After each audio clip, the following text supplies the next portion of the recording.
أعوذ بالله من الشيطان الرجيم. بسم الله الرحمن الرحيم. يا أيها الذين آمنوا لا تلهكم أموالكم ولا أولادكم عن ذكر الله، ومن يفعل ذلك فأولئك هم الخاسرون. وأنفقوا مما رزقناكم من قبل أن يأتي أحدكم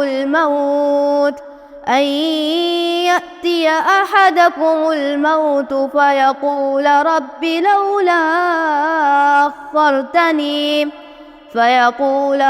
لولا أخرتني إلى أجل قريب فأصدق وأكن من الصالحين.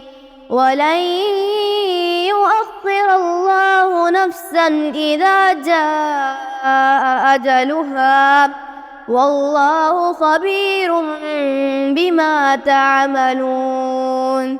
صدق الله العظيम।